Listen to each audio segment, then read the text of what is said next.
Welcome back in Fazana Study Point. Let's start Chapter 1, Exercise 1.2. Class 10th NCERT maths जो new syllabus पे based है, जिसका question पहला यानी कि एक्सरसाइज 1.2 का क्वेश्चन क्या है? पहला, prove that root 5 is a irrational number. पहले क्वेश्चन को हम अच्छे से पढ़ लेते हैं। पहला क्वेश्चन क्या कहता है कि रूट 5 को हमें इरेशनल नंबर प्रूव करना है। तो स्टूडेंट सॉल्यूशन यहाँ से स्टार्ट करते हैं हम। सॉल्यूशन यहाँ से स्टार्ट रहेगा। रूट 5 लेट कर लेंगे, let us assume root 5 is a rational number. क्या ले लेंगे? Root 5 is a rational number.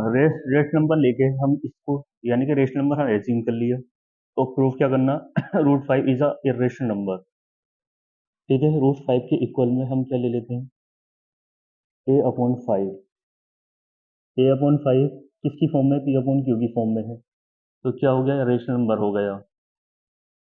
और ए एंड बी आर को प्राइम। ए एंड बी क्या है? को प्राइम है। तो बी इज नॉट जीरो। यहाँ पे A and B coprime है और B is not zero. B नीचे वाला जीरो नहीं होना चाहिए। को प्राइम वो नंबर्स होते हैं जिनका कॉमन फैक्टर क्या होता है? 1 होता है। ठीक है, हमने क्या लिया? रेशनल नंबर लिया। रेशनल नंबर ही हमने इसको इक्वल में ले लिया। रेशनल नंबर रूट 5 को रेशनल नंबर के इक्वल में लिख दिया हमने। अब इसको क्या प्रूव करना है कि रूट 5 इज इरेशनल नंबर है। स्क्वायरिंग बोथ साइड कर लेते हैं student. Squaring both side.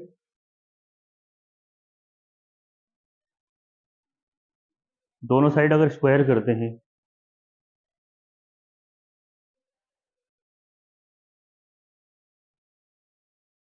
Square से रूट कैंसिल हो जाएगा, 5 बचेगा। ए का स्क्वायर प्लस बी का स्क्वायर, क्रॉस मल्टीप्लाई कर लें।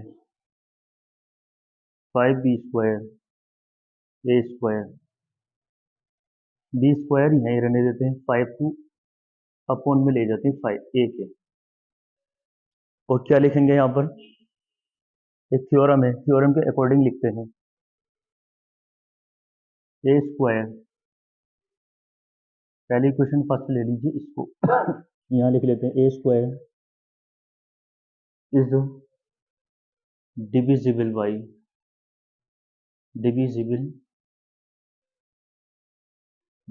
5। इसलिए ए इज ऑल्सो डिविजिबल बाई 5 होगा। ये हमारी थ्योरम कहती है। 1.3 थ्योरम है 1.3। A square is divisible 5। A is also divisible by क्या होगा बताइए? 5 होगा। नेक्स्ट स्टेप हमारी क्या रहेगी? ए इक्वल हम क्या ले लेते हैं? 5c ले लेते हैं। कोई c क्या है? Any integer. c is any integer.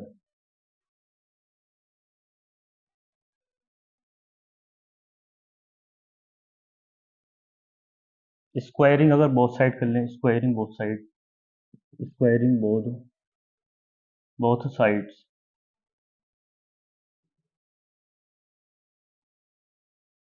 ए का स्क्वायर 5c का स्क्वायर, ए का स्क्वायर ए स्क्वायर हो जाएगा, 5c का स्क्वायर 25c स्क्वायर हो जाएगा। ए की वैल्यू यहाँ से पुट कर लेते हैं। ए स्क्वायर हमारा क्या दे रखा? 5b square. तो ए के प्लेस पे 5b स्क्वायर पुट कर देंगे हम। 5 से 5 कैंसिल हो जाएगा।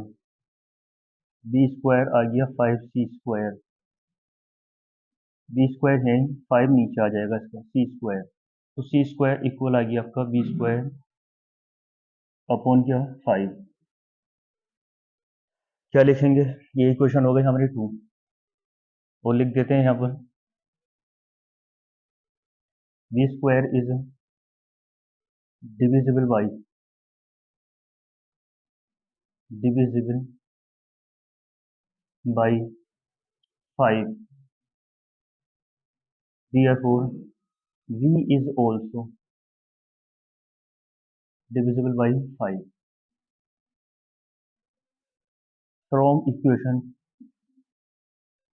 first and second, a and b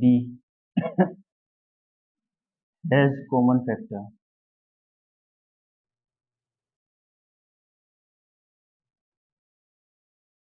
5, लेकिन हम क्या लेके चले थे स्टूडेंट? कॉमन फैक्टर क्या लेके चले थे? 1 लेके चले थे। आ गया कॉमन फैक्टर 5, तो ये कॉन्ट्रडिक्शन हमारी, हमने जो रॉन्ग एजप्शन ली थी हमने, उसकी वजह से ये कॉन्ट्रडिक्शन निकल के आया। तो क्या लिखेंगे? This contradiction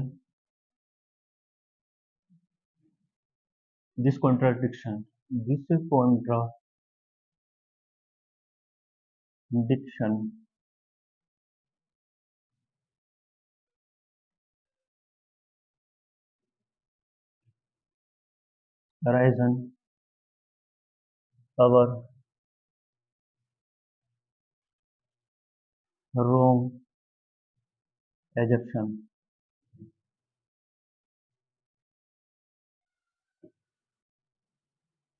we can say that root 5 is an irrational number।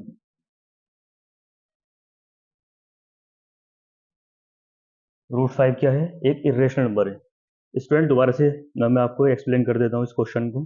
Late us assume, क्या लिया हमने? Root 5 is a rational number ले लिया इसको, जो रूट 5 को हमें इरेशनल नंबर प्रूव करना है। तो रेशनल नंबर लेंगे तो रेशनल नंबर की फॉर्म में हम जो है रूट 5 को इक्वल किसके ले लिया? रेशनल नंबर के। ए अपॉन बी किसकी फॉर्म होती है? रेशनल नंबर की। लेकिन ए एंड डी को हमने क्या दिखाया यहाँ पे? को प्राइम दिखाया। को प्राइम वो होते हैं जिनका क्या होता है? कॉमन फैक्टर 1 होता है। बी इज नॉट जीरो, यानी कि नीचे वाला जीरो। स्क्वायरिंग बोथ साइड कर लेते हैं। स्क्वायरिंग दोनों पे स्क्वायर लगा दिया हमने, दोनों साइड स्क्वायरिंग, ठीक है। तो क्या हुआ? स्क्वायर से स्क्वायर कैंसिल 5 बचा। क्रॉस मल्टीप्लाई कर लें। जब क्रॉस मल्टीप्लाई करेंगे तो बी 5b स्क्वायर ए स्क्वायर, 5b स्क्वायर इक्वल क्या है? ए स्क्वायर। अगर बी स्क्वायर को मैं यहाँ छोड़ दूं, लेफ्ट कर देता हूँ, 5 कहाँ पहुंचेगा? अपॉन में पहुंचेगा ए के। तो ये क्वेश्चन हो गई फर्स्ट। क्या लिखें? ए स्क्वायर डिविजल बाई 5। तो ए इज ऑल्सो डिविजल बाई क्या होगा? 5 से होगा। ये एक थ्योरम है, ठीक है।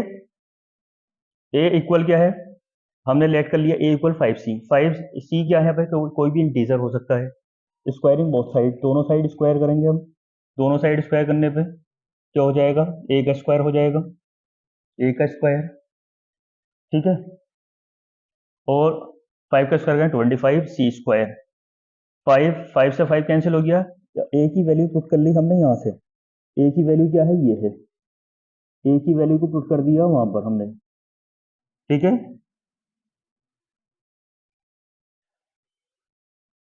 5 से 5 कैंसिल हो गया, बी स्क्वायर, ठीक है। 5 से 5 बी स्क्वायर बचा 5c। 5 को हमने क्या ले लिया? बी के अपॉन में ले लिया। सी स्क्वायर इक्वल क्या? B square upon 5।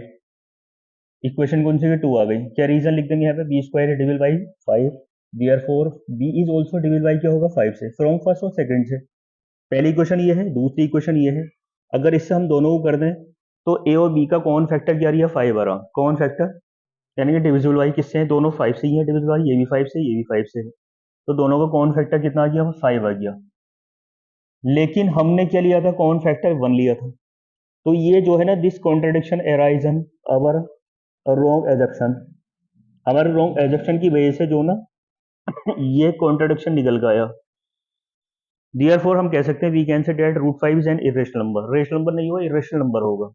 अगर स्टूडेंट आपको वीडियो अच्छी लगी हो तो लाइक कीजिए, शेयर कीजिए एंड कमेंट्स कीजिए। Thank you watching this video.